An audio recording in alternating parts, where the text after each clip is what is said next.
बंदी छोड़ सतगुरु रामपाल जी परमेश्वर जी की जय हो। परमपिता परमात्मा सारी सृष्टि के रचनहार कुल मालिक असंख्य ब्रह्मांडों के स्वामी जगत गुरु तीनों लोकों में प्रवेश करके सबका धारण पोषण करने वाले राजाधिराज आत्माधार नाथों के नाथ देवों के देव महादेव सर्वेश्वर महेश्वर मृत्युंजय अजरो अमर आदि अनादि सनातनी प्रभु जगत पिता जगदीश्वर श्री श्री 1008 की उपाधि के वास्तविक अधिकारी अकाल मूर्त शब्द स्वरूपी राम वासुदेव सर्वगतम ब्रह्म परम पूज्य प्रथम पूज्य परम संत परम पुरुष परम धनी परम दयालु सत्य कबीर हक्का कबीर अल्लाहु कबीर अल्लाहु अकबर बाखबर अल्लाह ताला जगत के तारणहार जगत के मुक्तिदाता जगत के जगन्नाथ हारे के सहारे हिंदुओं के राम मुसलमानों के अल्लाह सिखों के वाहिगुरु ईसाइयों के मसीह दया के सागर दयानिधि करुणा के सागर करुणानिधि स्वयंभू परिभू संकट मोचन कष्ट हरण मंगल करण दुख भंजन अविगत कबीर निर्विकार निर्विषम परमात्मा अलय अलेख सतगुरु आदि अनादि सतगुरु असली मर्यादा पुरुषोत्तम असली राम असली कृष्ण असली घनश्याम असली मुरारी राजाओं के राजा महाराजाओं के महाराजा शहंशाहों के शहंशाह सम्राटों के सम्राट भगवानों के भगवान अल्लाहों के अल्लाह प्रभुओं के प्रभु मसीहाओं के मसीह सच्चे वाहिगुरु बाबाओं के बाबा पीरों के पीर सेठों के सेठ जगत सेठ सावड़सा सेठ सर्वगुण संपन्न अनंत कोटि कलाओं के स्वामी अनंत कोटि ब्रह्मांडों के नायक योगियों में महायोगी ध्यानियों में महाध्यानी सिद्धों में परम सिद्ध ज्ञानियों में तत्वज्ञानी ब्रह्म ज्ञानी महाज्ञानी परम ज्ञानी सर्वश्रेष्ठ ज्ञानी विज्ञानी युवा कबीर समर्थ कबीर असमवात अमित ओजा सच्चे रहनुमा करीम अल्लाह सुभान अल्लाह दुनिया के अंतिम पैगंबर 8 सितंबर 1951 से गांव धनाना जिला सोनीपत हरियाणा भारतवर्ष की पावन भूमि पे प्रकट रियल कल की भगवान श्री नारायण साकार हरि श्री बाबा साहेब नूर अनंत परमात्मा सच्चे दरवेश सच्चे बाखबर संत श्रोमणी सतगुरु रामपाल जी परमेश्वर जी के चरण कमल में आप और हम सभी भाई बहनों का अनंत कोटि दंडवत प्रणाम। सत्साई भाई और बहनों, बहुत बड़ी दया बहुत बड़ी मेहर पूज्य गुरुदेव भगवान की परमेश्वर रामपाल जी की, जिनके शुभ आशीर्वाद से विशेष आशीर्वाद से उन्हीं के सत्संगों के संग्रह के ऊपर बन चुकी पवित्र आध्यात्मिक पुस्तक कबीर बड़ा या कृष्ण के ऊपर वीडियो बनाने की श्रृंखला जारी है। इसी श्रृंखला में आज हमारा ये 20वें नंबर का वीडियो है। पूज्य गुरुदेव भगवान के आशीर्वाद से पवित्र पुस्तक कबीर बड़ा या कृष्ण के माध्यम से विशेषकर हिंदू समाज में उन तमाम आत्माओं को जो वास्तव में मोक्ष चाहती हैं, परमात्मा प्राप्ति चाहती हैं, उन्हें भक्ति और भगवान के विषय में, अध्यात्म के विषय में, शास्त्र अनुकूल सत्य साधना के विषय में वो सब कुछ जानने और समझने को मिल रहा है, जिसकी तलाश ये आत्मा युगों युगों से कर रही थी। परंतु हमारे नादान धर्मगुरु, जिन्हें हम बहुत बड़े विद्वान समझा करते थे, अनेक भाषाओं के प्रकांड ज्ञाता समझा करते थे, परंतु तत्व ज्ञान के अभाव में वे इन धर्मशास्त्रों से अध्यात्म का निष्कर्ष निकालकर समाज को नहीं दे पाए, जिस कारण से वो खुद भी इन शास्त्रों को ना समझ पाने के चलते तत्व ज्ञान के अभाव से वे खुद भी लक 84 योनि में गए, जन्म और मरण के चक्कर में रहे और युगों युगों से हम आत्माओं को भी इसी प्रकार से काल के जन्म और मरण के चक्कर में धकेलते आ रहे हैं। अब भाइयों और बहनों, ये कलयुग की बिचली पीढ़ी है, भक्ति का प्राइम टाइम है। परमपिता परमेश्वर कबीर साहिब जी के द्वारा निर्धारित किया गया ये समय है और इस समय वो परमेश्वर सतलोक से चलकर गति करके सशरीर धरती पर 8 सितंबर 1951 को खुद ही प्रकट हुए हैं और सन 1994 से अपने यथार्थ 13वें कबीर पंथ की शुरुआत करके और समाज को शास्त्र अनुकूल साधना प्रदान करने लगे हैं और लाखों करोड़ों की संख्या में आत्माओं ने शास्त्र अनुकूल साधना को अपनाकर हर प्रकार की बुराइयों से भी अपना पीछा छुड़वाया है और आत्मज्ञान के साथ साथ परमात्म ज्ञान की प्राप्ति भी कर रहे हैं। तो भाइयों और बहनों, जब तक हम सतगुरु रामपाल जी के प्रवचन नहीं सुनेंगे या उनके द्वारा लिखित पुस्तकों का अध्ययन नहीं करेंगे तो हम अध्यात्म के विषय में कभी कुछ नहीं जान सकते। और सृष्टि रचना को जानना सुनना बहुत ज़रूरी है, क्योंकि सृष्टि रचना भक्ति मार्ग की नींव है, मूल है। और जब तक नींव कमज़ोर रहेगी हम ऊपर मकान नहीं बना सकते। अर्थात यदि अध्यात्म की नींव सृष्टि रचना को हम नहीं समझेंगे तो हम भक्ति मार्ग पर दृढ़ होकर नहीं लग सकते। तो इस पवित्र पुस्तक कबीर बड़ा या कृष्ण में हमारा जो टॉपिक चल रहा है वो है जनता की अदालत। जनता की अदालत में जज खुद जनता है, क्योंकि जनता पढ़ी लिखी है, शिक्षित है, अपनी आंखों से सर्व धर्मशास्त्रों को देखकर निर्णय कर सकती है कि हमारे धर्मशास्त्रों में अध्यात्म के विषय में क्या कुछ लिखा हुआ है। और मामला चल रहा है कबीर बड़ा या कृष्ण कि सुप्रीम गॉड कौन है, सारी सृष्टि का रचयिता कौन है, सर्व आत्माओं का उत्पत्ति करता कौन है। और गीता अध्याय 17 श्लोक नंबर 23 में जो ओम तत् सत 3 मंत्र हैं ये किस परमेश्वर के हैं। और गीता अध्याय 15 श्लोक नंबर 17 में जिस उत्तम पुरुष के विषय में बात की गई है कि उत्तम पुरुष है तू अन्य परमात्मा इति उदाहरते ये लोग तेरम अवश्य विवर्ति अव ईश्वरे। वो उत्तम परमेश्वर कौन है, सर्वोत्तम परमात्मा कौन है, सबसे सुप्रीम भगवान कौन है जो तीनों लोकों में प्रवेश करके सबका धारण पोषण करता है।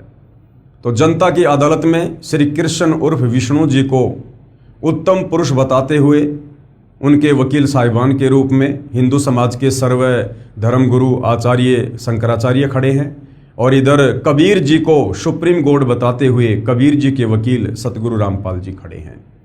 और सतगुरु रामपाल जी ने, जैसा कि आपने पिछले अनेक वीडियो में देख लिया है, उन्हीं हिंदू धर्म ग्रंथों का हवाला देकर कोर्ट में दिखाकर जिन हिंदू धर्म ग्रंथों का हवाला देकर ये नादान धर्मगुरु श्री कृष्ण जी को सुप्रीम गॉड साबित करने की नाकाम कोशिश कर रहे थे, सतगुरु रामपाल जी ने सर्व जनता की आंखें खोल दी कि तुम्हारे वेदों में, गीता जी में, पुराणों में सुप्रीम गॉड श्री कृष्ण उर्फ विष्णु को नहीं बल्कि कबीर जी को बताया गया है। अब जनता शिक्षित है, इसलिए अपनी आंखों से अपने ही धर्मशास्त्रों में सर्व प्रमाण देखकर जागरूक हो रही है और सतगुरु रामपाल जी से अध्यात्म के विषय में सवाल जवाब कर रही है। बहुत सारी प्रश्नोत्तरी आप जी देख चुके हैं, वीडियो बन चुके हैं। वर्तमान में जो जनता का सवाल है वो तीर्थों को लेकर है कि ये हमारे नादान धर्मगुरु हमें तीर्थों पर, धामों पर जाने की सलाह देते हैं कि वहाँ जाने से आपके पुण्य बनेंगे, आपको सांसारिक लाभ होंगे, आपकी घर गृहस्थी में लाभ होगा। तो जनता पूछ रही है कबीर जी के वकील सतगुरु रामपाल जी से, क्या इन धामों और तीर्थों पर जाने से कोई लाभ है, क्या कोई पुण्य प्राप्ति है। तो सतगुरु रामपाल जी ने सर्वप्रथम जनता को समझाया कि ये धाम क्या हैं, तीर्थ क्या हैं, क्यों बने हैं, पीछे का इतिहास क्या है। जब तक ये नहीं समझोगे आप वहाँ जाने से रुक नहीं सकते। तो किस प्रकार से ज्वाला देवी मंदिर बना, वैष्णो देवी मंदिर बना, किस प्रकार से जगन्नाथपुरी मंदिर बना, बद्रीनाथ बना, केदारनाथ बना, ये सारी जानकारी सतगुरु रामपाल जी ने समझाई है। जैसे शुक्र तीर्थ है, सरस्वती तीर्थ है, ये कैसे बने हैं ये जानकारी भी उन्होंने जनता को उन्हीं के पुराणों से दिखा कर समझाई है। तो अंत में फिर जनता ने कहा कि ये बात तो हमें आपकी समझ में आ गई कि इन धामों पर, इन तीर्थों पर जाने से कोई फायदा नहीं है, क्योंकि ये धाम और तीर्थ तो एक यादगार मात्र हैं। किसी साधु संत महात्मा ऋषि ने वहाँ बैठकर अपनी भक्ति तपस्या की थी, उसके बाद लोगों ने यादगार बनाए रखने के लिए कोई मंदिर बना दिया, आगे चलकर उसकी पूजा शुरू हो गई और नादान जनता वहाँ पुण्य प्राप्ति के लिए जाने लगी, जबकि वास्तव में शास्त्रों के अनुसार वो एक मनमाना आचरण है। तो अब आप हमें ये बताइए कि वास्तव में सबसे बढ़िया शुद्ध तीर्थ क्या है, जिस तीर्थ में स्नान करने से हमें पुण्य मिले, हमारी आत्मा का कल्याण हो जाए। तो अब जनता की अदालत में जनता को सतगुरु रामपाल जी शुद्ध तीर्थ के विषय में, सर्वश्रेष्ठ तीर्थ के विषय में जानकारी दे रहे हैं कि वो क्या है। पवित्र पुस्तक कबीर बड़ा या कृष्ण, पेज नंबर 184, तीर्थ तथा धाम क्या है। अब सर्वश्रेष्ठ तीर्थ क्या है जो प्रत्येक मानव शरीरधारी स्त्री पुरुष ने करना चाहिए, जिस तीर्थ में स्नान करने के लिए आप और हमें परमपिता परमेश्वर जी ने ये अनमोल मनुष्य जन्म प्रदान किया है। प्रश्न है, सर्वश्रेष्ठ तीर्थ कौन सा है जिससे सर्व तीर्थों से अधिक लाभ मिलता है। उत्तर दे रहे हैं सतगुरु रामपाल जी, सर्वश्रेष्ठ चित्त शुद्ध तीर्थ है। चित्त शुद्ध तीर्थ, चित्त यानी जो हमारे मन को शुद्ध कर दे, हमारी आत्मा को निर्मल कर दे, हमें ज्ञान से परिपूर्ण कर दे, वो सबसे सर्वश्रेष्ठ तीर्थ है। और हिंदू धर्मशास्त्रों से ही सतगुरु रामपाल जी प्रमाणित करके बताएंगे कि चित्त शुद्धि तीर्थ सबसे सर्वश्रेष्ठ तीर्थ है। चित्त शुद्ध तीर्थ अर्थात तत्वदर्शी संत का सत्संग सर्व तीर्थों से श्रेष्ठ है। चित्त कैसे शुद्ध होगा, मन कैसे शुद्ध होगा? गीता अध्याय 4 श्लोक 34 के अनुसार तत्वदर्शी संत के सत्संग सुनने से, जिसमें आत्मज्ञान और परमात्म ज्ञान दोनों का समावेश होता है और साथ में शास्त्र अनुकूल साधना भी साधक को मिलती है। श्री देवी पुराण छठा स्कंद अध्याय 10 पेज नंबर 417 पर लिखा है, हमारे ही धर्म ग्रंथों में, हमारे ही पुराणों में लिखा है कि सर्वश्रेष्ठ तीर्थ चित्त शुद्धि तीर्थ है। व्यास जी ने राजा जनमेजय जैसे कहा, राजन, यह निश्चय है कि तीर्थ देह संबंधी मैल को साफ कर देते हैं। कि ये जितने भी तीर्थ बने हुए हैं, किसी नदी के किनारे, किसी तालाब के किनारे, वहां जाकर जल में स्नान करने से हमारे शरीर का मैल तो साफ हो सकता है। और ये शरीर का मैल तो भाई और बहनों हम अपने घर में एक बाल्टी पानी की भर के बाथरूम में रख के ढंग से रगड़ रगड़ के नहाने से भी साफ कर सकते हैं। लेकिन जब तक हम चित्त शुद्धि तीर्थ में डुबकी नहीं लगाएंगे, तत्वदर्शी संत के प्रवचनों को नहीं सुनेंगे, तब तक हमारा चित्त शुद्ध नहीं हो सकता। किंतु मन के मैल को धोने की शक्ति तीर्थों में नहीं है। तीर्थ केवल शरीर के मैल को साफ कर सकते हैं, लेकिन मन में जो मैल है, जो पांचों विकारों वाला मैल जमा हुआ है, काम, क्रोध, मोह, लोभ, अहंकार, इसके उपरांत जो ये राग, द्वेष, ईर्ष्या, छल, कपट, मन मुटाव, धोखाधड़ी, चोरी, जारी, निंदा, चुगली, कपटबाजी, मिलावटखोरी, रिश्वतखोरी, कालाबाजारी, ये जो तरह तरह के मैल हमारी आत्मा के ऊपर इस काल ने चिपका रखे हैं, ये तीर्थों के जल में नहाने से साफ नहीं हो सकते। उसके लिए तो अपने तत्वदर्शी संत के सत्संग सुनने पड़ेंगे। किंतु मन के मैल को धोने की शक्ति तीर्थों में नहीं है। चित्त शुद्ध तीर्थ गंगा आदि तीर्थों से भी अधिक पवित्र माना जाता है। यदि भाग्यवश चित्त शुद्ध तीर्थ सुलभ हो जाए, क्योंकि भाई और बहनों सर्व पदार्थ है जगमाही और भाग बिना नर पावत नाई। तत्वदर्शी संत की शरण, उनके प्रवचन भी बिना मजबूत भक्ति संस्कार के मानव शरीरधारी आत्मा को नसीब नहीं हो सकते। यानी सबके भाग्य में तत्वदर्शी संत की शरण में आना नहीं होता है। यदि भाग्यवश चित्त शुद्ध तीर्थ सुलभ हो जाए तो, अर्थात तत्वदर्शी संतों का सत्संग रूपी तीर्थ प्राप्त हो जाए, तो मानसिक मैल के धुल जाने में कोई संदेह नहीं है। परंतु राजन, इस चित्त शुद्ध तीर्थ को प्राप्त करने के लिए ज्ञानी पुरुषों अर्थात तत्वदर्शी संतों के सत्संग की विशेष आवश्यकता है। वेद, शास्त्र, व्रत, तप, यज्ञ और दान से चित्त शुद्ध होना बहुत कठिन है। वशिष्ठ जी ब्रह्मा जी के पुत्र थे। उन्होंने वेद और विद्या का सम्यक प्रकार से अध्ययन किया था। गंगा के तट पर निवास किया करते थे। तथापि द्वेष के कारण उनका विश्वामित्र के साथ वैमनस्य हो गया और दोनों ने परस्पर श्राप दे दिए तथा उनमें भयंकर युद्ध होने लगा। इससे सिद्ध हुआ कि संतों के सत्संग से चित्त शुद्ध कर लेना अति आवश्यक है। यानी भाई और बहनों, विश्वामित्र और वशिष्ठ जैसे विद्वान लोग भी संत की श्रेणी में नहीं हैं। उस संत की श्रेणी में नहीं है जिनके प्रवचन आत्माओं का चित्त शुद्ध कर दें। अन्यथा वेद, ज्ञान, तप, व्रत, तीर्थ, दान तथा धर्म के जितने साधन हैं, वे सब के सब कोई विशेष प्रयोजन सिद्ध नहीं कर सकते। श्री देवी पुराण से लेख समाप्त। ये हमारे ही पुराण में, देवी पुराण में साफ साफ लिखा हुआ है कि सर्वश्रेष्ठ तीर्थ क्या है। उसके बावजूद भी इन शास्त्रों का ज्ञान ना होने के कारण आप और हम नदियों पर, तालाबों पर, दुनिया भर के तरह तरह के तीर्थों पर, धामों पर जाकर पुण्य प्राप्ति के चक्कर में अपने घुटने तोड़ रहे थे, अपना अनमोल समय, समाशय और धन बर्बाद कर रहे थे। आगे क्या कहा जा रहा है? विशेष विचार। उपरोक्त श्री देवी पुराण के लेख से स्पष्ट है कि तत्वदर्शी संतों के सत्संग से श्रेष्ठ कोई भी तीर्थ नहीं है। अब भाई और बहनों, आप और हमारा परम सौभाग्य, हम जितने भी भाई बहन जगत गुरु तत्वदर्शी सतगुरु रामपाल जी की शरण में हैं और रोजाना उनके सत्संग सुनते हैं, अर्थात हम रोजाना चित्त शुद्धि तीर्थ में डुबकियां लगा रहे हैं और कई कई वर्षों से लगा रहे हैं।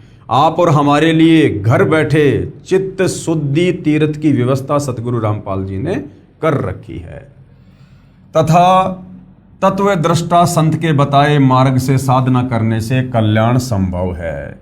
यानी सत्संग सुनने से तो हमारी आत्मा निर्मल होगी, हमारे विषय विकार छूटेंगे और फिर जब तत्वदर्शी संत से हम शास्त्र अनुकूल साधना प्राप्त करेंगे, भक्ति के यथार्थ मंत्र प्राप्त करेंगे, तीनों समय की आरती प्राप्त करेंगे, पांचों यज्ञ करेंगे, उसके बाद हमारी आत्मा का भी कल्याण होगा, अर्थात हमारा पूर्ण मोक्ष होगा।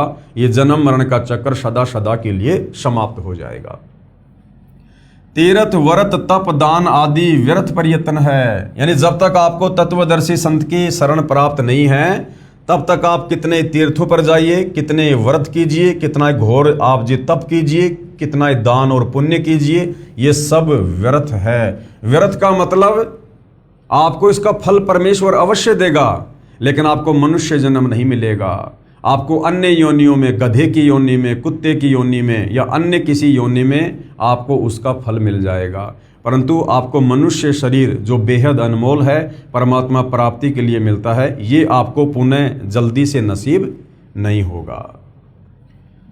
तत्वदर्शी संत के अभाव के कारण केवल चारों वेदों में वर्णित भक्ति विद्या से पूर्ण मोक्ष लाभ नहीं है। यानी तत्वदर्शी संत की शरण नहीं है तो चाहे आप चारों वेदों को पढ़ लीजिए, चारों वेदों के अनुसार साधना कर लीजिए, फिर भी आपकी पूर्ण मुक्ति नहीं है। कबीर परमेश्वर जी ने कहा है, सतगुरु बिन वेद पढ़े जो प्राणी, यानी जो तत्वदर्शी संत होता है उसकी शरण में आए बिना यदि हम वेदों को पढ़ेंगे तो हम वेदों के सार को नहीं समझ पाएंगे। वेद हमें किस भक्ति की ओर संकेत कर रहे हैं, कौन सा मंत्र जाप करने का संकेत कर रहे हैं, हम नहीं समझ पाएंगे। सतगुरु बिन वेद पढ़े जो प्राणी, समझे न सार रहे अज्ञानी। और सतगुरु बिन काहू न पाया ज्ञाना, यानी बिना तत्वदर्शी संत की शरण ग्रहण किए आप कभी भी तत्व ज्ञान से परिचित नहीं हो सकते। ज्यों थोथा भूषड़े मूड किसाना, जिस प्रकार गेहूं निकालने के बाद उसके भूष को कोई कूट कूट के गेहूं प्राप्त करना चाहे तो वो व्यर्थ प्रयत्न है। इसी प्रकार तत्वदर्शी संत की शरण में आए बिना चाहे कोई भी आचार्य हो, शंकराचार्य हो, चाहे ब्रह्मा विष्णु महेश भी आपके गुरु बनकर आपको वेद पढ़ाएं तो भी आप मुक्ति का साधन प्राप्त नहीं कर सकते। 68 तीर्थ ब्रह्म ब्रह्म आवे, सब फल सतगुरु चरणा पावे।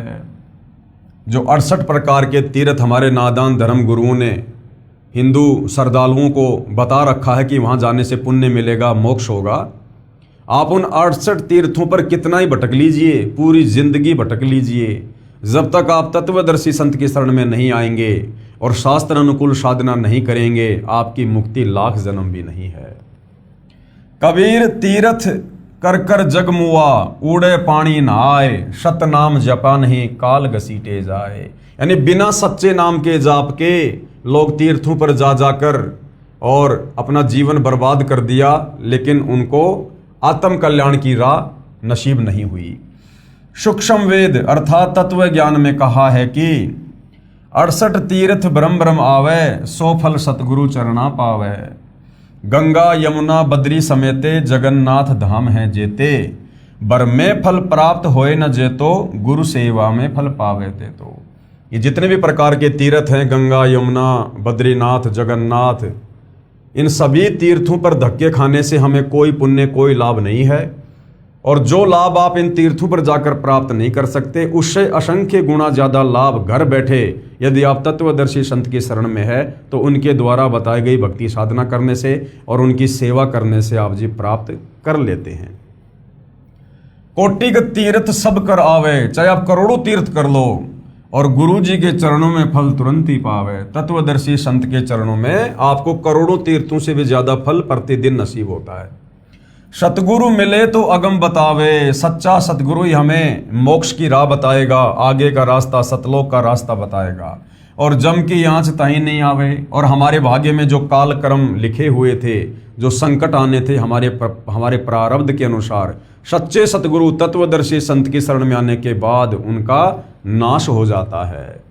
भक्ति मुक्ति को पंथ बतावे, सच्ची भक्ति देगा और फिर मुक्ति भी देगा, और बुरो होण को पंथ छुड़ावे। और जिस बुराई के रास्ते पे हम चल रहे थे अज्ञानता के चलते, उसको भी सच्चा सतगुरु अपने सत्संग सुनाकर दूर करवाएगा। सतगुरु भक्ति मुक्ति के दानी, और सतगुरु बिना न छूटे खानी। सतगुरु के बिना 184 योनियां नहीं छूट सकती है, और सतगुरु ही आकर भक्ति दान करता है और मुक्ति की राह बताता है। सतगुरु गुरु सुर तरु सुर धेनु समाना, यानी जो सच्चा सतगुरु होता है, तत्वदर्शी संत होता है, वो स्वर्ग में जो कल्प वृक्ष है और कामधेनु है, जिसके पास में जाने से सर्व मनोकामना पूर्ण हो जाती है। सच्चा सतगुरु उससे भी कहीं ज्यादा लाभदायक है। और पावे चरण मुक्ति परवाना। सरलार्थ, पूर्ण परमात्मा द्वारा दिए तत्व ज्ञान यानी सूक्ष्म वेद में कहा है कि तीर्थों और धामों पर जाने से कोई पुण्य लाभ नहीं है। असली तीर्थ सतगुरु यानी तत्वदर्शी संत का सत्संग सुनने जाना है। असली तीर्थ क्या है? जब आप तत्वदर्शी संत के सत्संग सुनने के लिए अपने घर से चलते हो तो समझो आप दुनिया के सर्वश्रेष्ठ तीर्थ में स्नान करने जा रहे हो, सत्संग सुनने जा रहे हो। जहां तत्वदर्शी संत का सत्संग होता है वह सर्वश्रेष्ठ तीर्थ तथा धाम है। इसी कथन का साक्षी संक्षिप्त श्रीमद् देवी भागवत महापुराण भी है। उसमें छठे स्कंद के अध्याय 10 में लिखा है कि सर्वश्रेष्ठ तीर्थ तो चित्त शुद्ध तीर्थ है। श्रीमद् देवी भागवत महापुराण यानी देवी पुराण में लिखा है कि सर्वश्रेष्ठ तीर्थ क्या है? चित्त शुद्धि तीर्थ।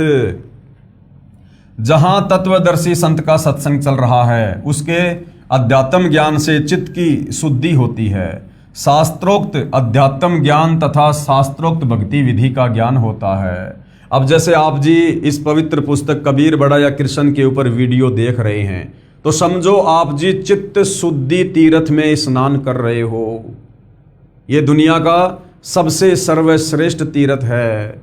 चाहे आप सतगुरु रामपाल जी के प्रवचन सुन लीजिए, चाहे उनकी पुस्तकों का अध्ययन कर लीजिए, या उनकी पुस्तकों को यदि कोई पढ़ा रहा हो, ज्ञान बता रहा हो, या आपस में तत्वदर्शी संत की कोई ज्ञान चर्चा हो रही हो और आप सुन रहे हैं तो समझ लीजिए आप चित्त शुद्धि तीर्थ में स्नान कर रहे हैं, जिससे जीव का कल्याण होता है। क्योंकि सत्संग सुनने से हमें ज्ञान होगा कि मनुष्य जन्म क्यों मिला है और हमें क्या करना चाहिए। अन्य तीर्थ मात्र भ्रम है। वहां जाने से केवल हम अपने समय का और धन का दुरुपयोग करेंगे। हम काल के द्वारा जो भ्रमणाएं फैलाई जा चुकी हैं अध्यात्म को लेकर, हम उससे बाहर नहीं निकल सकते। इसी पुराण में लिखा है यानी श्रीमद् देवी भागवत महापुराण में लिखा है कि सतगुरु रूप तीर्थ मिलना अति दुर्लभ है। सूक्ष्म वेद में बताया है कि सतगुरु तो कल्प वृक्ष तथा कामधेनु के समान है। जैसे पुराणों में कहा है कि स्वर्ग में कल्प वृक्ष तथा कामधेनु है, उससे जो भी मांगो सब सुविधाएं प्रदान कर देते हैं। इसी प्रकार सतगुरु जी सत्य साधना बताकर सर्व लाभ साधक को प्रदान करवा देते हैं तथा अपने आशीर्वाद से भी अनेकों लाभ देते हैं। भक्ति करवाकर मुक्ति की राह आसान कर देते हैं। इसलिए कहा है कि एक साधे सब सदे। क्या कहा है? एक साधे सब सदे और सब साधे सब जाए और माली सींचे मूल को फले फूले अघाए। यानी उस तत्वदर्शी संत को ही जिनके सत्संग सुनकर आप जी को आत्मज्ञान हुआ, परमात्म ज्ञान हुआ, उन्हीं को एकमात्र अपने इष्ट देव के रूप में पूजने से हमारी आत्मा का कल्याण होगा।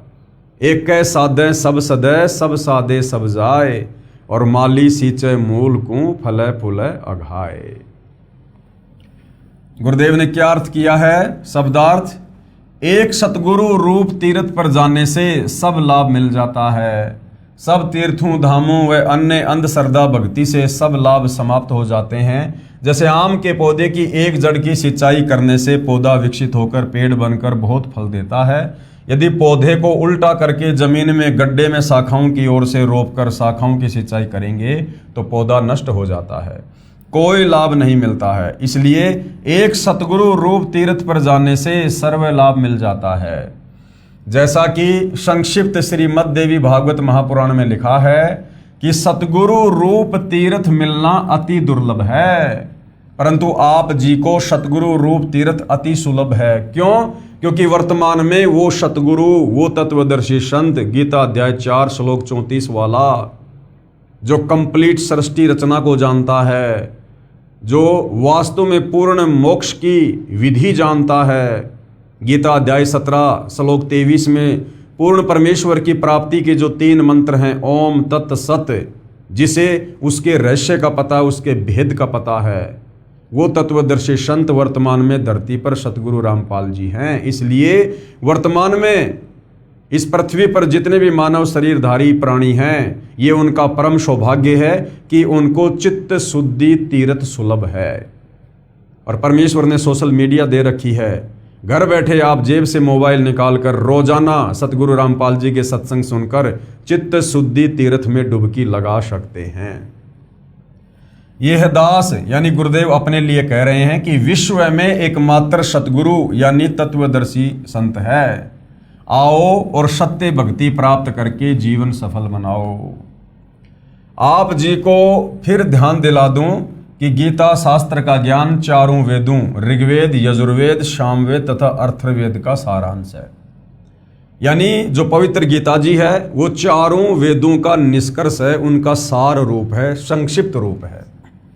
वेदों का ज्ञान पूर्ण परमात्मा यानी परम अक्षर ब्रह्म का दिया हुआ है, यानी कबीर परमेश्वर जी का दिया हुआ है इस काल को, अक्षर पुरुष को, जो काल ब्रह्म के अंतःकरण में डाला गया था। काल ब्रह्म के श्वासों द्वारा उसके शरीर से बाहर आया था, जिसका कुछ अंश काल ब्रह्म ने जानबूझकर समाप्त कर दिया था।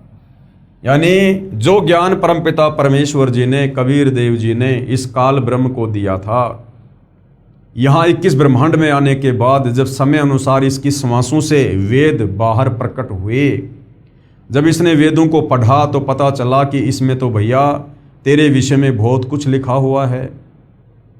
तेरा नाम काल कैसे पड़ा, तुझे प्रतिदिन 1 लाख मानव शरीरधारी आत्माओं के सूक्ष्म शरीर से निकली हुई वासना खाने का श्राप कैसे लगा, तेरा ये रूप बिगड़ा हुआ क्यों है, ये सारी जानकारी उस ज्ञान में थी।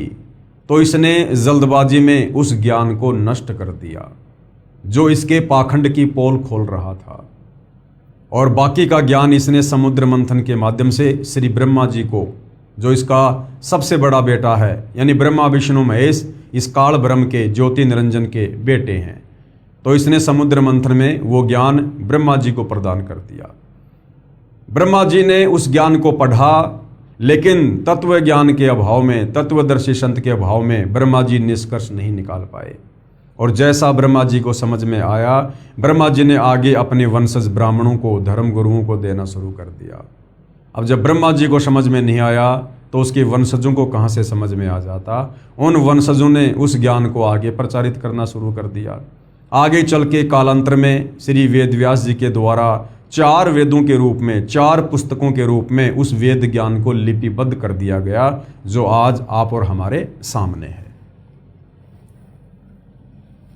शेष अपने पुत्र ब्रह्मा जी को दे दिया। श्री कृष्ण द्वैपायन जी ने यानी वेद व्यास जी ने इसको 4 भागों में ऋग्वेद, यजुर्वेद, सामवेद तथा अथर्ववेद में बांट दिया, यानी 4 पुस्तकें बना दी, जिस कारण से उनको वेद व्यास यानी वेदों का विस्तारक कहा जाने लगा। यही ज्ञान श्रीमद् भगवद गीता में काल ब्रह्म ने श्री कृष्ण जी के शरीर में प्रवेश करके कहा था। इसलिए गीता का ज्ञान परमात्मा का बताया है, पुराणों का ज्ञान श्री ब्रह्मा जी तथा ऋषियों का अपना अनुभव है। पुराणों में जो ज्ञान गीता और वेदों से नहीं मिलता वह शास्त्र विरुद्ध है, उसको आधार मानकर साधना करना बेकार है। चारों वेदों, 4 वेद कौन से हैं? ऋग्वेद, यजुर्वेद, सामवेद तथा अथर्ववेद, तथा इन्हीं के सार रूप गीता में केवल ब्रह्म, जिसे काल ब्रह्म भी कहा जाता है, ज्योति पुरुष, केवल काल ब्रह्म तक की साधना का ज्ञान है। चारों वेदों में केवल ब्रह्मा विष्णु महेश के पिता और दुर्गा के पति इस काल ब्रह्म ज्योति निरंजन क्षर पुरुष की साधना का ही ज्ञान है। केवल इसी का एक ओम मंत्र विशेषकर चारों वेदों में और पवित्र गीता जी में है। इन शास्त्रों में परम अक्षर ब्रह्म अर्थात उस परमेश्वर की साधना का ज्ञान नहीं है, जिसके विषय में गीता ज्ञान देने वाले ने गीता अध्याय 18 श्लोक 62 में कहा कि हे भारत, तू सर्वभाव से उस परमेश्वर की शरण में जा, उसकी कृपा से ही तू परम शांति को तथा सनातन परम धाम को प्राप्त होगा। यानी खुद ये ब्रह्मा विष्णु महेश का पिता गीता का ज्ञान देते समय श्री कृष्ण जी के शरीर में प्रवेश करके अर्जुन को कह रहा है कि अर्जुन, यदि तुझे मेरे द्वारा फैलाए गए जाल से, जन्म और मरण के षड्यंत्र से, लग 84 योनियों के कष्ट से बाहर निकलना है, तो गीता अध्याय 18 श्लोक 62 में कह रहा है कि भाई तू किसी तत्वदर्शी संत की शरण में जा, तू सर्वभाव से उस परमेश्वर की शरण में जा। यानी अपने से अन्य किसी और सर्वश्रेष्ठ परमात्मा की शरण में जाने की सलाह अर्जुन को दे रहा है। जहाँ जाने के बाद यानी उस परमेश्वर के लोक शतलोक में जाने के बाद साधक फिर लौटकर वापस संसार में नहीं आता, यानी मेरे किस ब्रह्मांड में फिर वो जन्म मरण में नहीं आता है। उस परमेश्वर का ज्ञान जानने के लिए गीता अध्याय 4 श्लोक 32 और 34 में कहा है कि उस तत्व ज्ञान को स्वयं परमेश्वर ने अपने मुख कमल से बोलकर वाणी द्वारा बताया है।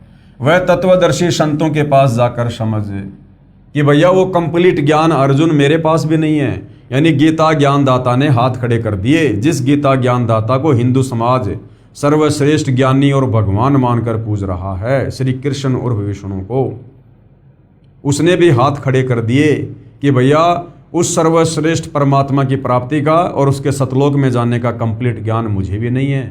उसके लिए अर्जुन तो किसी तत्वदर्शी संत की खोज कर। गीता अध्याय 4 श्लोक 32 और 34। इससे सिद्ध है कि गीता में न तो ये ज्ञान है कि वह परमेश्वर कौन है तथा न उसकी प्राप्ति की साधना का वर्णन है, परंतु गीता का ज्ञान अपने स्तर का सत्य ज्ञान है। जैसे 10वीं कक्षा तक का सिलेबस है वह उस स्तर का तो सत्य है, परंतु BA तथा MA का नहीं है। वह सूक्ष्म वेद यानी तत्व ज्ञान में है। जो ज्ञान चारों वेदों में और पवित्र गीता जी में नहीं है, उस परमपिता परमेश्वर सारी सृष्टि के सर्जनहार सबके धारण पोषण करता कबीर परमेश्वर के विषय में, वो ज्ञान 5वें वेद सूक्ष्म वेद में है, वो ज्ञान तत्व ज्ञान में है, और वो तत्व ज्ञान तत्वदर्शी संत के पास है। सूक्ष्म वेद 5वां संपूर्ण वेद है, जिसमें गीता वेदों व पुराणों वाला ज्ञान भी है जो इनमें नहीं है, वह ज्ञान भी है। वर्तमान में सूक्ष्म वेद का संपूर्ण ज्ञान विश्व में मेरे यानी लेखक के अलावा किसी को नहीं है। यानी वर्तमान में ये कोई भाई और बहनों अतिशयोक्ति नहीं है। वर्तमान में सतगुरु रामपाल जी के अलावा इस पूरी पृथ्वी पर छोड़िए, इस पूरे 21 ब्रह्मांड में किसी को तत्व ज्ञान की छींट नहीं है। हाँ, अब तो उनसे ज्ञान प्राप्त करके, उनसे उपदेश प्राप्त करके लाखों करोड़ों की संख्या में लोग तत्व ज्ञान से परिचित हो चुके हैं, परंतु जब से सतगुरु रामपाल जी ने अपने मार्ग की शुरुआत की थी सन 1994 से, उससे पहले इस पृथ्वी पर आप कोई ऐसा साधु संत महात्मा ऋषि आचार्य शंकराचार्य देवी देवता ब्रह्मा विष्णु महेश कोई भी बता दीजिए जिसको कंप्लीट सृष्टि का ज्ञान हो, जिसको कंप्लीट अध्यात्म ज्ञान हो, जिसके पास कंप्लीट मोक्ष मंत्र हो। श्रीमद् भगवत गीता में पितर व भूत पूजा व देवता पूजा करने का परिणाम बताया है कि भूत व पितर बनेंगे, अगर श्राद्ध निकालेंगे, भूत पूजेंगे तो भूत बनेंगे, तथा देवताओं के पुजारी देवताओं को प्राप्त होंगे, यानी उनके नौकर लगेंगे। जो जिनकी पूजा करता है उसी के लोक में जाता है। गीता अध्याय 7 श्लोक 12, 15, 20 और 23 में गीता ज्ञानदाता ने स्पष्ट किया है कि जो तीनों गुण कौन है? रजगुण ब्रह्मा जी, सतगुण विष्णु जी तथा तमगुण शिव जी की पूजा करते हैं, जिनका ज्ञान इन्हीं तीनों देवताओं के द्वारा हरा गया है, वे राक्षस स्वभाव को धारण किए हुए मनुष्यों में नीच दूषित कर्म करने वाले मूर्ख हैं, वे मेरी भक्ति नहीं करते। देखो भाई और बहनों, कैसा निर्णायक ज्ञान पवित्र गीता जी अध्याय 7 श्लोक 12 से 15 में और 20 से 23 में दिया गया है। गीता का ज्ञानदाता ये काल ब्रह्म, ब्रह्मा विष्णु महेश का पिता, जिसको क्षर पुरुष भी कहते हैं, ज्योति निरंजन भी इसी को कहते हैं। ये क्लियर कर रहा है गीता अध्याय 7 श्लोक नंबर 12 से 15 में कि जो व्यक्ति तीनों गुणों की पूजा करते हैं, तीनों गुण क्या हैं? रजगुण ब्रह्मा, सतगुण विष्णु, तमगुण शंकर। और आज 99% हिंदू समाज इन्हीं तीनों देवताओं की पूजा में संलग्न है। और क्या कहा जा रहा है कि जो व्यक्ति इन तीनों गुणों की पूजा करते हैं, इनकी साधना करने के चलते जिनका ज्ञान हरा जा चुका है, यानी जिनकी बुद्धि भ्रष्ट हो चुकी है, जो इनसे ऊपर किसी को भगवान नहीं मानते, किसी को पूजना पसंद नहीं करते अज्ञानता में, उन भक्तों को, यानी ब्रह्मा विष्णु महेश के भक्तों को ब्रह्मा विष्णु महेश के पिता काल ब्रह्म ने, गीता ज्ञानदाता ने 4 गालियां दी हैं। राक्षस स्वभाव को धारण किए हुए मनुष्यों में नीच दूषित कर्म करने वाले मूर्ख, गीता ज्ञानदाता कहता है कि मुझ ब्रह्म की ओम नाम की साधना भी नहीं करते। अब बताओ भाइयों और बहनों, यदि हमारे नादान धर्म गुरुओं को तत्व ज्ञान होता, यदि इन्होंने इन शास्त्रों का निष्कर्ष निकाला होता, तो क्या ये हमारे से ब्रह्मा विष्णु महेश की पूजा करवाते? कदापि नहीं करवाते। इसलिए परमेश्वर कहते हैं, गुरु बिन काहू न पाया ज्ञाना, जो थो था भू छड़े मूड किसाना। पेश है प्रमाण के लिए गीता अध्याय 7 श्लोक 12 से 15 की फोटोकॉपियां, अगले पृष्ठों पर गीता अध्याय 7 श्लोक 12 की फोटोकॉपी।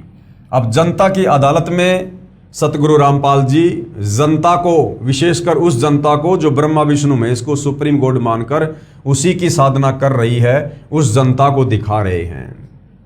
ये श्लोक आप जियों के सामने है भाइयों और बहनों, लिखा हुआ है, ये च एवं सात्विका भावा राजसा तामसा च ये मत एवं इति तान विद्धि न तू अहम तेसु ते मयि। ये देखिएगा, एक तरफ इस श्लोक में संस्कृत है, सामने हिंदी है। और भी जो सत्व गुण से उत्पन्न होने वाले भाव और जो रजोगुण से तथा तमोगुण से उत्पन्न होने वाले भाव हैं, उन सबको तू मुझसे ही होने वाले ऐसा जान, परंतु वास्तव में उनमें मैं और वे मुझ में नहीं हैं।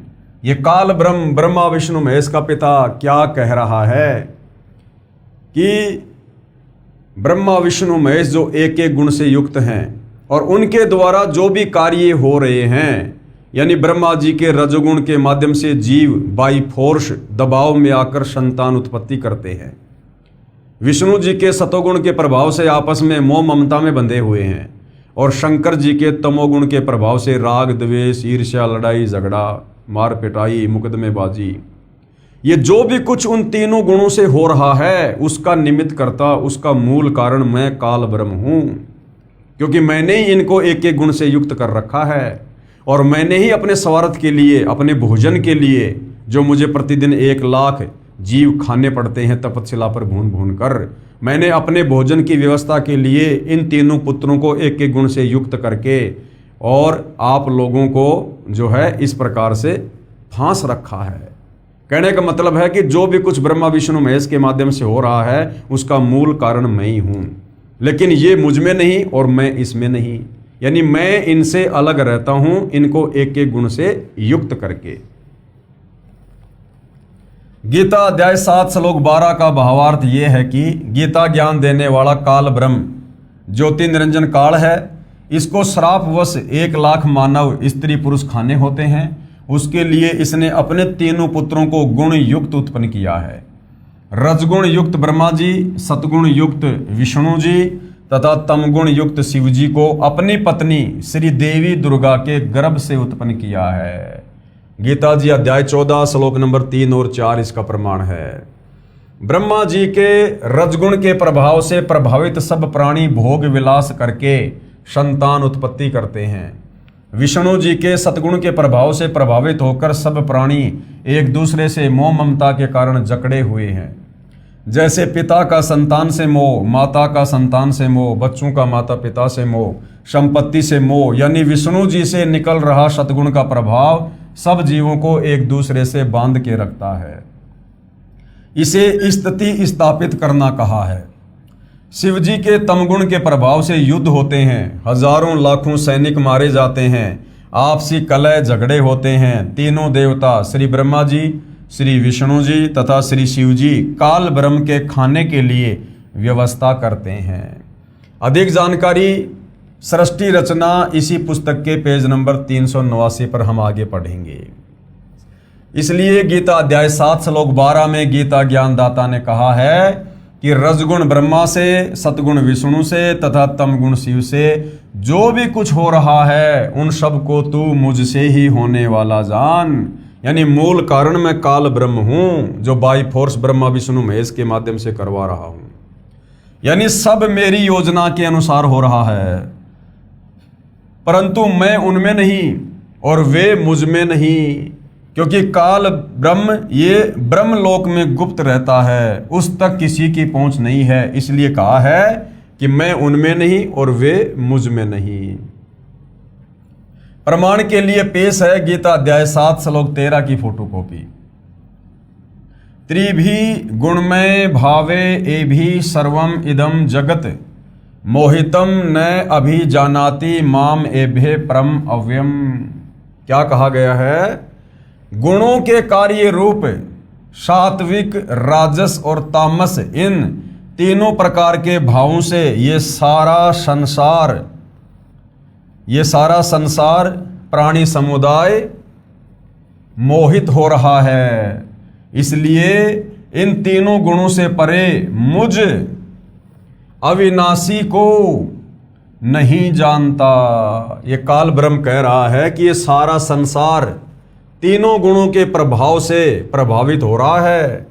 रजगुण ब्रह्मा, सदगुण विष्णु, तमगुण शंकर, इनसे निकल रहे गुणों से पूरा प्राणी समुदाय ये बुरी तरह से जकड़ा हुआ है और इनसे परे ये मुझे नहीं जानते, मेरी पूजा नहीं करते।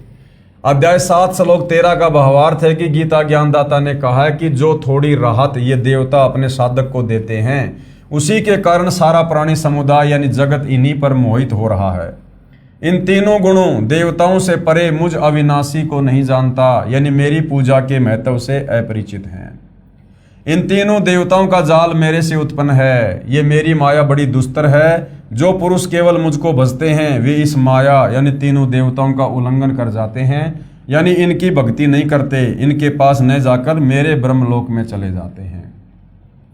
इसके कहने का मतलब है यदि ब्रह्मा विष्णु महेश की पूजा को त्याग कर अगर मुझ काल ब्रह्म की ओम नाम की साधना की जाए तो मैं आपको लंबे समय के लिए ब्रह्मलोक में रहने के लिए जगह दे देता हूँ। और भाइयों और बहनों, इस काल की ओम नाम की साधना करके जो साधक इसके ब्रह्मलोक में जाते हैं, जो 21 ब्रह्मांड की सर्वश्रेष्ठ उपलब्धि है, वो कितने दिन रहेंगे वहाँ पर? केवल 1 कल्प तक। और 1 कल्प का समय गुरुदेव ने कितना बताया? ब्रह्मा जी का 1 दिन, यानी 1008 चतुर्युग तक आप जी ओम नाम की साधना करके आप इस काल के ब्रह्मलोक में रह सकते हो, केवल ब्रह्मा जी के 1 दिन तक। उसके बाद फिर आपको नीचे पटका जाएगा गीता अध्याय 8 श्लोक 16 के अनुसार कि ब्रह्मलोक पर्यंत सर्वलोक पुनरावर्ती में है, यानी ब्रह्मलोक में गया हुआ साधक भी वापस जन्म और मरण में आता है, लक 84 में जाता है, तपतशिला का कष्ट भोगता है, नरक की यातना सहन करता है। पेश है प्रमाण के लिए गीता अध्याय 7 श्लोक 14 की फोटोकॉपी। देवी ही ऐसा गुणमयी मम माया दुरत्या माम एवं ये परपदन्ते मायाम एताम तरंती ते। क्या कहा गया है? क्योंकि यह अलौकिक अर्थात अति अद्भुत त्रिगुणीमयी मेरी माया, यानी ये ब्रह्मा विष्णु महेश के माध्यम से जो पूरे संसार को जकड़े हुए है, ये त्रिगुणीमयी माया ये बड़ी दुस्तर है, यानी बड़ी खतरनाक है। परंतु जो पुरुष यानी जो भगत केवल मुझको ही निरंतर भजते हैं, यानी ओम नाम की साधना करते हैं, काल को भजते हैं, वे इस माया को उल्लंघन कर जाते हैं, अर्थात संसार से तर जाते हैं। यहां पर तर जाने का मतलब ये नहीं है कि उनका मोक्ष हो जाता है। ब्रह्मा विष्णु महेश की साधना से थोड़ा सा उत्तम लाभ वो काल की साधना करके ब्रह्मलोक में जाके प्राप्त कर सकते हैं। बस गीता अध्याय 7 श्लोक 15 में गीता बोलने वाला काल ब्रह्म ने कहा है कि जिनकी बुद्धि इन तीनों देवताओं से आगे नहीं चलती, कि ब्रह्मा विष्णु महेश से भी आगे कोई भगवान है, कोई परमात्मा है, कोई भक्ति है, जो ये सुनना और जानना पसंद नहीं करते हैं, जिनकी बुद्धि इन तीनों गुणों के द्वारा हरी जा चुकी है, जिनका ज्ञान इस त्रिगुणमयी माया यानी रजगुण ब्रह्मा, सतगुण विष्णु तथा तमगुण शिव के द्वारा हरा जा चुका है, यानी जो इन्हीं की भक्ति करते हैं वे राक्षस स्वभाव को धारण किए हुए मनुष्यों में नीच दूषित कर्म करने वाले मूर्ख लोग मुझको यानी गीता ज्ञान दाता काल ब्रह्म को भी नहीं भजते। कहाँ प्रमाण है? प्रमाण के लिए पेश है गीता अध्याय 7 श्लोक 15 की फोटोकॉपी। नए माम दुष्कृतिन मूढ़ा प्रबदन्ते नराधमा मायमा अपहेत ज्ञाना आशुरम भावम आश्रिता। माया के द्वारा यानी ब्रह्मा विष्णु महेश की भक्ति के द्वारा वो त्रिगुणी माया रजगुण सतगुण तमगुण के द्वारा जिनका ज्ञान हरा जा चुका है, ऐसे आशुर स्वभाव को धारण किए हुए मनुष्यों में नीच दूषित कर्म करने वाले मूढ़ लोग मुझको नहीं भजते।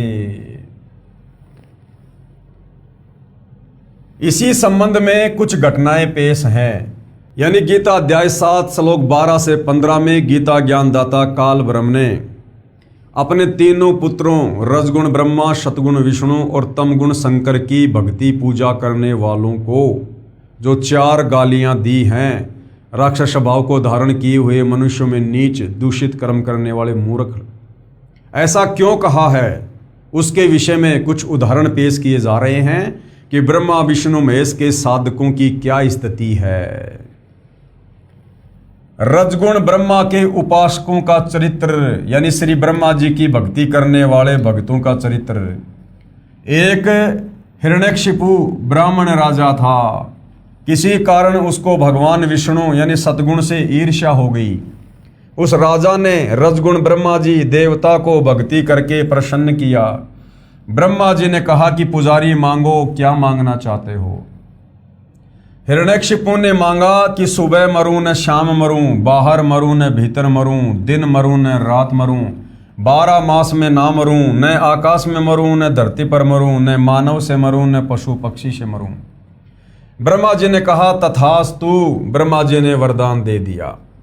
इसके पश्चात हिरण्यकशिपु ने अपने आप को अमर मान लिया कि मैं तो अमर हो गया, और अपना नाम जाप करने को कहने लगा। पूरी नगरी में सबको आदेश दे दिया कि भैया मेरा नाम जपो, विष्णु का नाम जाप करना छोड़ दो।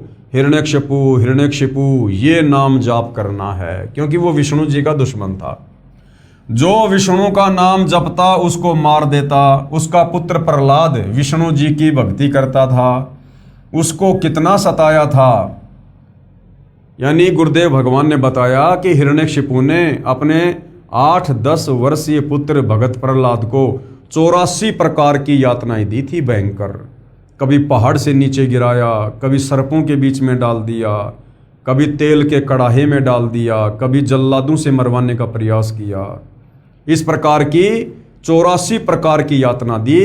लेकिन पूर्व जन्मों की भक्ति से मजबूत भक्ति संस्कारों के कारण और कबीर परमेश्वर का हंस होने के कारण वो हिरण्यकशिपु भगत प्रहलाद के विश्वास को तोड़ नहीं पाया और अंत में कुत्ते वाली दुर्गति को प्राप्त हुआ। उसका पुत्र प्रहलाद विष्णु जी की भक्ति करता था, उसको कितना सताया था। हे धर्मदास, यानी धर्मदास जी को कबीर परमात्मा जिंदा बाबा के रूप में बता रहे हैं कि हे धर्मदास, कथा से तो आप परिचित हैं। भावार्थ है कि रजगुण ब्रह्मा का भगत हिरण्यकशिपु राक्षस कहलाया, कुत्ते वाली मौत मारा गया।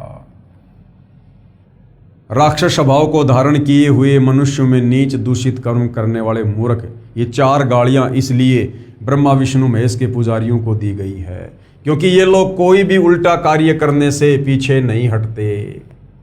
रावण तथा भस्मासुर की कथा, जो तमगुण श्री शंकर जी की पूजा करते थे। अब तमगुण श्री शंकर जी के पुजारियों की क्या हालत है, इसलिए 4 गालियां दी गई हैं। तमगुण शिव जी के उपासकों का चरित्र। लंका के राजा रावण ने तमगुण शिव की भक्ति की थी। उसने अपनी शक्ति से 33 करोड़ देवताओं को कैद कर रखा था। फिर देवी सीता का अपहरण कर लिया। उसका क्या हाल हुआ आप सब जानते हैं।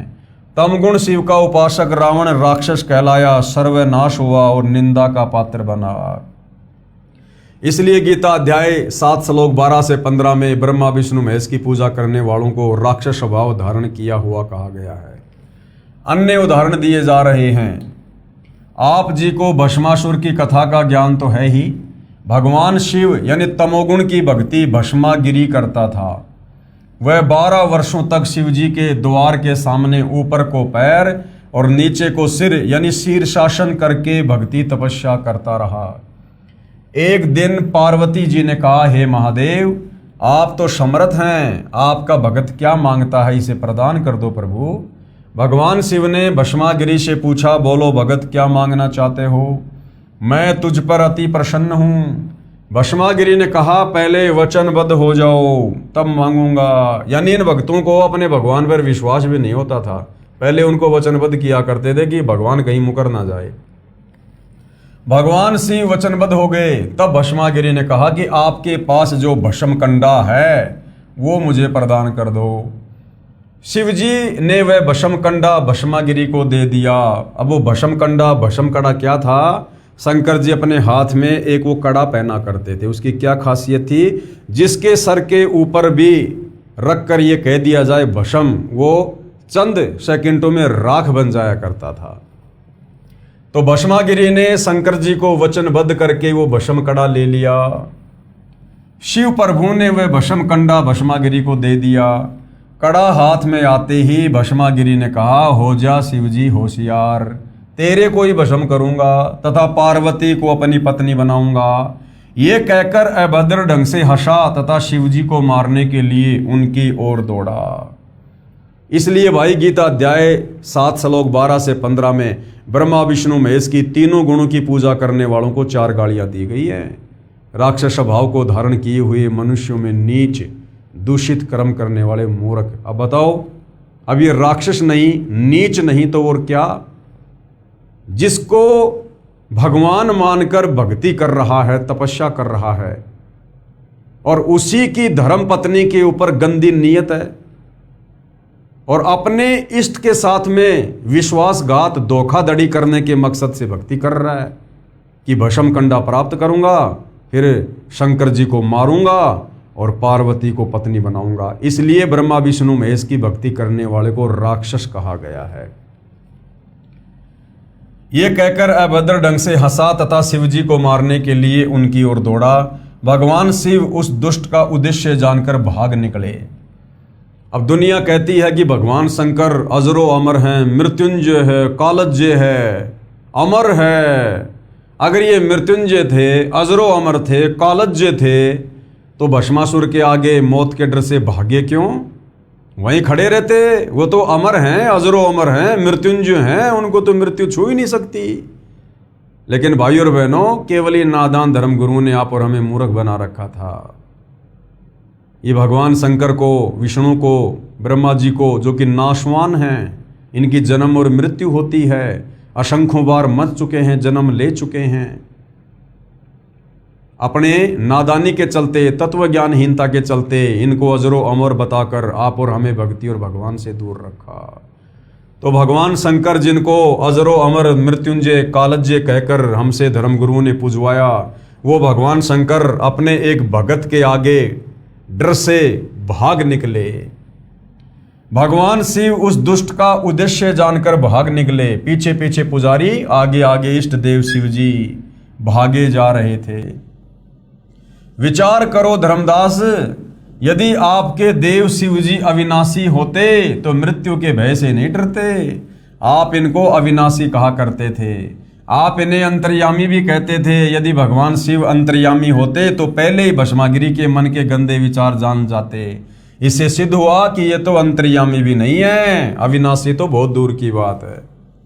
जिस समय भगवान शिव जी आगे आगे और भस्मागिरी पीछे पीछे भागे जा रहे थे, उस समय भगवान शिव ने अपनी रक्षा के लिए परमेश्वर को पुकारा, क्योंकि ये ब्रह्मा विष्णु महेश भी जीव संज्ञा में है, ये भी परमेश्वर की आत्मा है। और जब इनके ऊपर कोई विशेष आपत्ति आती है, ये भी अपनी अंतरात्मा से परमेश्वर को पुकारते हैं। उस समय परम अक्षर ब्रह्म जी पार्वती का रूप बनाकर, यानी लोकवेद के आधार से धर्मगुरुओं ने कह रखा कि भाई विष्णु जी आ गए वहां पर पार्वती का रूप बनाकर। वो विष्णु कौन था? वो गीता अध्याय 15 श्लोक नंबर 17 वाला विष्णु था, जो तीनों लोकों में प्रवेश करके सबका धारण पोषण करता है।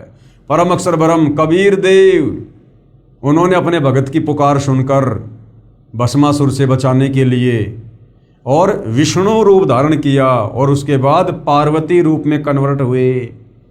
और उस भस्मागिरी को, क्योंकि परमेश्वर के आगे तो सब बेबस है, लाचार है, दो कोटि के जीव हैं, उस भस्मासुरी को जो है नाच नचाया, और उसके बाद उसी का हाथ उसके सिर पे रखवाया, और फिर परमेश्वर ने उसको भस्म किया।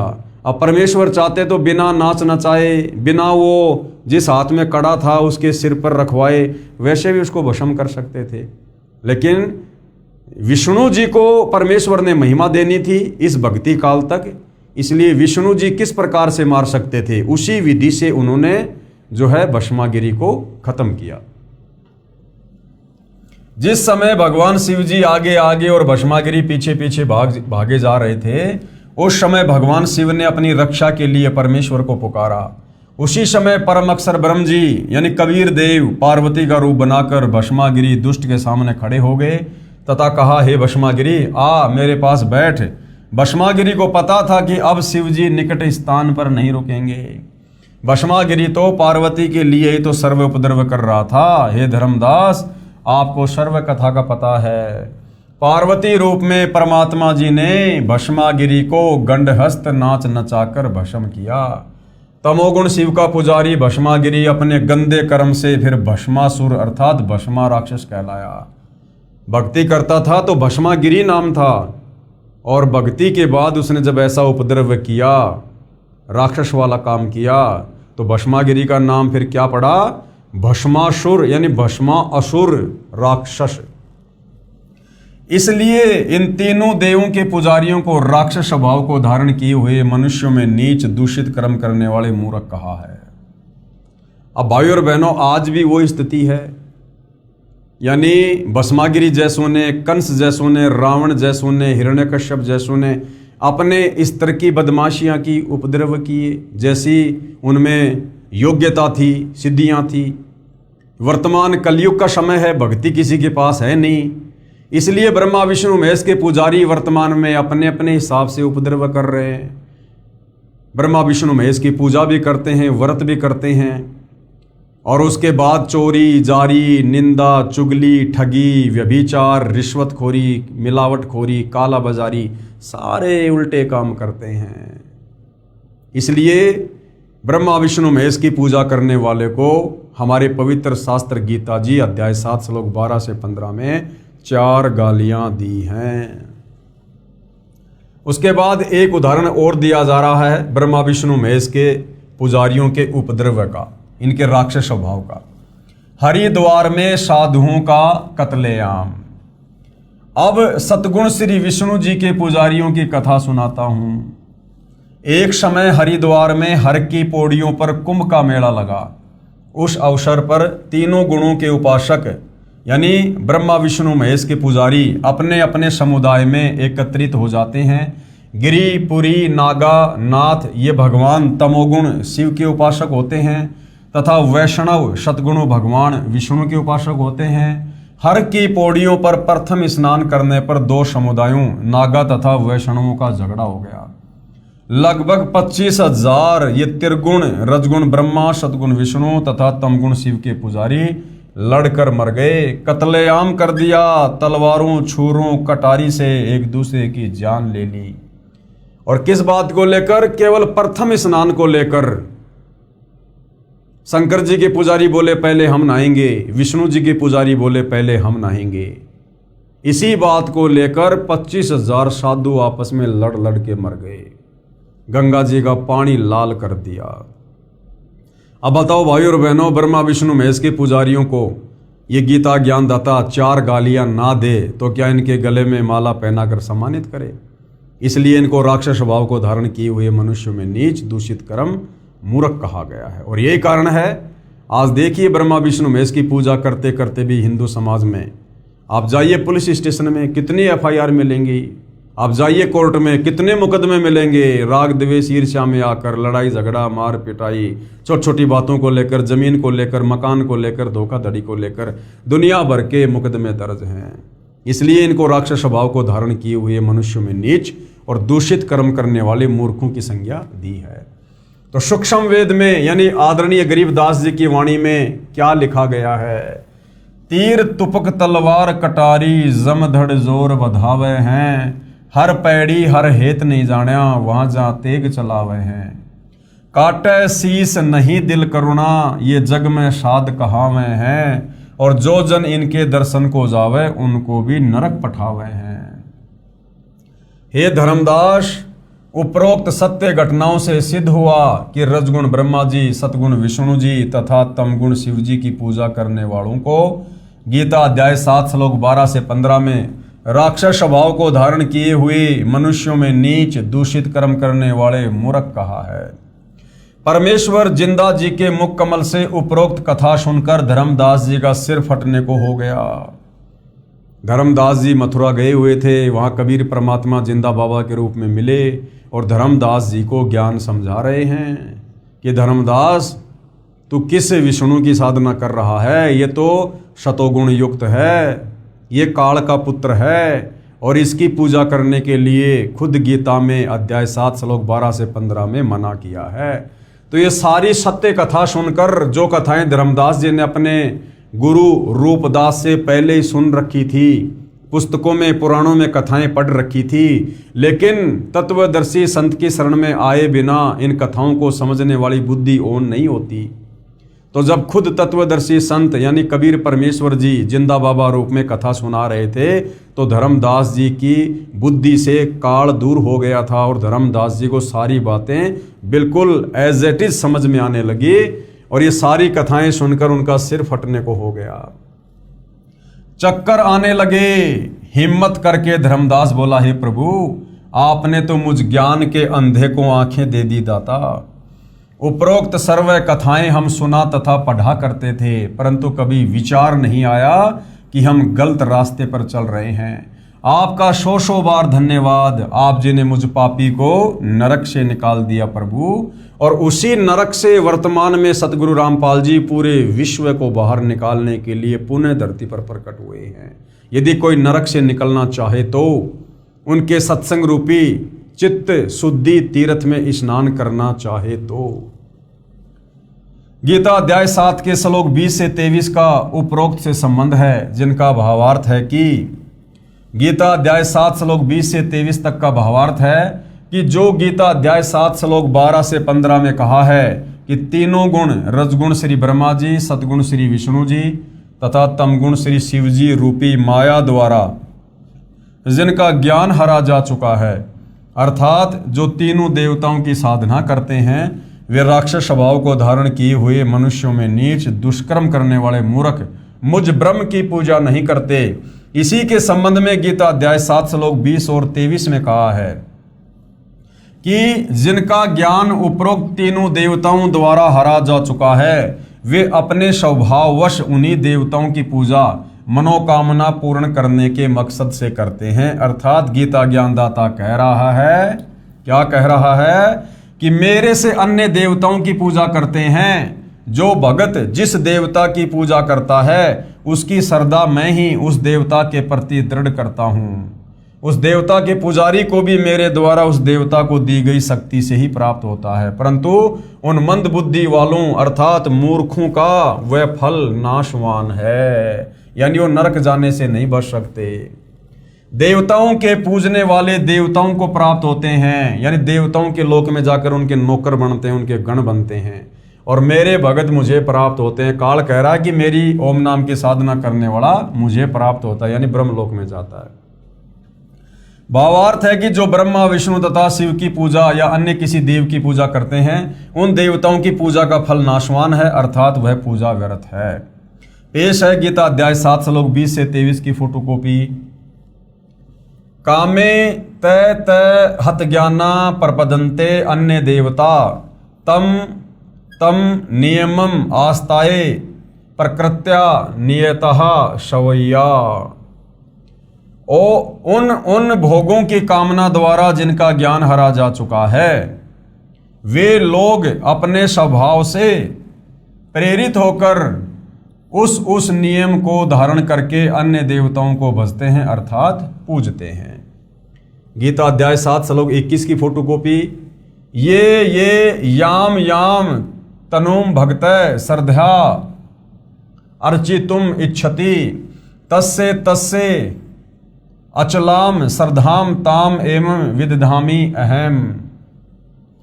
जो सकाम भगत जिस जिस देवता के स्वरूप को श्रद्धा से पूजना चाहता है, उस भगत की श्रद्धा को मैं उसी देवता के प्रति स्थिर करता हूं। यानी जिसके जैसे संस्कार हैं, जिसके पास जितने पुण्य हैं, उस आधार से उन लोगों को इन नीचे के देवी देवताओं की भक्ति में भी मैं काल ही लगाता हूं। गीता अध्याय 7 श्लोक नंबर 22 की फोटोकॉपी। स तया श्रद्धा युक्त तस्य आराधनम इहते लभते च तत्कामान मया एवं विहितान ही तान। वह पुरुष यानी वो भगत उस श्रद्धा से युक्त होकर उस देवता का पूजन करता है और उस देवता से मेरे द्वारा ही विधान किए हुए उन इच्छित भोगों को निसंदेह प्राप्त करता है। यानी जिस प्रकार कोई किसी सरपंच के साथ में बहुत अच्छे संबंध रखता है, या एक गांव का सरपंच जो लाभ गांव वालों को दे सकता है, तो उस प्रांत का मुख्यमंत्री ये कह सकता है कि उस सरपंच से मिलने वाला लाभ भी मेरे द्वारा ही दिया जाता है। यानी वो सरपंच अपनी तरफ से एक फूटी कोड़ी भी गांव वालों को नहीं दे सकता। सरपंच को ऊपर से मिलता है, स्टेट से मिलता है, जिस कारण से वो आगे वितरित करता है। इसी प्रकार ये देवी देवता अपनी जेब से किसी को फूटी कोड़ी का लाभ नहीं दे सकते। इन देवताओं को भी एक पैकेज बना के दिया जाता है काल ब्रह्म के द्वारा कि जो तुम्हारी पूजा करेंगे उनको तुम केवल इतना ही फल या लाभ दे सकते हो। तो ये काल ब्रह्म कह रहा कि जो इन देवी देवताओं की भी पूजा करते हैं ना, और जो थोड़ा बहुत लाभ ये प्राप्त करते हैं, वो लाभ भी मेरे द्वारा ही पैकेज बना के दिया जाता है। गीता अध्याय 7 श्लोक 23 की फोटोकॉपी। अंतवत तु फलम तेषाम तत् भवति अल्पमेध साम देवान देव यज यान्ति मध्यका यान्ति माम अपि। परंतु उन अल्प बुद्धि वालों का वह फल नाशवान है तथा वे देवताओं को पूजने वाले देवताओं को प्राप्त होते हैं, और मेरे भगत चाहे जैसे ही भजें अंत में मुझको ही प्राप्त होते हैं। अब भाइयों और बहनों, गीता में ब्रह्म काल की भक्ति भी अनुत्तम अर्थात घटिया कही गई है। हिंदुओं का पवित्र शास्त्र गीता जी जो चारों वेदों का निष्कर्ष रूप है, सार रूप है, संक्षिप्त रूप है, यानी चारों वेदों को आम व्यक्ति नहीं पढ़ सकता है, इसलिए चारों वेदों का सार महाभारत के युद्ध के दौरान इस काल ब्रह्म ने श्री कृष्ण जी के शरीर में प्रवेश करके अर्जुन को शॉर्ट में बता दिया। आगे चलकर श्री वेद व्यास जी के द्वारा उसको गीता रूप ग्रंथ में लिपिबद्ध कर दिया गया, जो आज आप और हमारे कर कमलों में है। तो इस पवित्र गीता जी में जो ना केवल हिंदुओं का अपितु पूरे विश्व के मानव समाज का सर्वश्रेष्ठ ग्रंथ है, क्योंकि जिस समय भाई और बहनों धरती पर कोई भी धर्म नहीं था, उस समय ये वेद थे और इन वेदों के अनुसार ही सभी साधना करते थे। द्वापर युग तक भी जब ये गीता का ज्ञान बोला गया, धरती पर कोई धर्म अलग से नहीं था, हिंदू मुस्लिम सिख ईसाई कोई धर्म नहीं था। आगे चलकर यानी लगभग 3-3.5 वर्षों में इन सारे धर्मों का जन्म काल प्रेरणा से हुआ है। आप और हमें भक्ति में उलझाए रखने के लिए, आप और हमें पाखंड पूजा में उलझाए रखने के लिए, अपने अपने धर्म को, जातियों को, संप्रदाय को, समुदाय को सर्वश्रेष्ठ समझकर, और जब वो तत्वदर्शी संत धरती पर प्रकट हो तो उस समय कोई उसकी बात ना माने और अपने अपने धर्म अपनी अपनी पुस्तकों और ज्ञान को सर्वश्रेष्ठ मानकर उसी अज्ञान में उलझे रहें। तो ये काल का सुनियोजित षड्यंत्र था। तो इसी पवित्र गीता जी में जो चारों वेदों का सार है, इसमें इस काल ब्रह्म की यानी गीता का ज्ञान देने वाले की, ब्रह्मा विष्णु महेश के पिता की जो ओम नाम की साधना है, गीता अध्याय 8 श्लोक 13, ओम इति एक अक्षर ब्रह्म व्यवहारण माम अनुशमरण ये प्रयाति तजन देहम सयाति परमाम गतम। यानी चारों वेदों में और गीता जी में जो ओम नाम की साधना है काल ब्रह्म की, वो साधना भी व्यर्थ है, बेकार है, घटिया है, अनुतमाम है। ये काल ब्रह्म खुद गीता अध्याय 7 श्लोक 18 में कह रहा कि अर्जुन मेरी साधना भी अनुत्तम है, घटिया है। मेरी साधना से, ओम नाम की साधना से भी साधक पूर्णतया जन्म मरण से मुक्त नहीं हो जाता। लक 84 योनि में जाने से, गधा कुत्तर सुअर बनने से, नरक भोगने से नहीं बच सकता। तो ये क्यों कह रहा है, किस अध्याय में लिखा है, और यदि इसकी साधना भी अनुत्तम है, घटिया है, तो फिर सर्वश्रेष्ठ साधना किस प्रभु की है। इन तमाम बातों की जानकारी जनता की अदालत में कबीर जी के वकील सतगुरु रामपाल जी दे रहे हैं, और इस विषय को हम अगले वीडियो में देखेंगे। क्योंकि भाइयों और बहनों, सदियों से उलझा हुआ ये आध्यात्मिक ज्ञान है, और अभी तक हमें जो भी धर्मगुरु मिला केवल हमारे को शास्त्र विरुद्ध साधना बताने वाला ही मिला। और इस अज्ञान को एक से नहीं, दो से नहीं, सैकड़ों धर्मगुरुओं के मुख से, कथाओं के माध्यम से, पुस्तकों के माध्यम से सुनने के चलते हमारे अंतःकरण में अज्ञान जमा हो चुका है। इस अज्ञान को मिटाने के लिए आप और हमने चित्त शुद्धि तीर्थ में डुबकी लगानी ही पड़ेगी। तत्वदर्शी संत सतगुरु रामपाल जी के सत्संग सुनने पड़ेंगे, उनके द्वारा लिखित पुस्तकों को पढ़ना पड़ेगा, तब जाकर ये अज्ञान धीरे धीरे छूटेगा। तो नेक्स्ट टॉपिक में जनता की अदालत में इस विषय पर हम चर्चा करेंगे कि गीता ज्ञानदाता काल ब्रह्म भी अपनी ओम नाम की साधना को घटिया क्यों बता रहा है। तब तक भाई और बहनों, परमपिता परमेश्वर हम सबको आज्ञा दें, सद्बुद्धि दें, हमारा मार्गदर्शन करें। बंदी छोड़ सतगुरु रामपाल जी परमेश्वर जी की जय हो।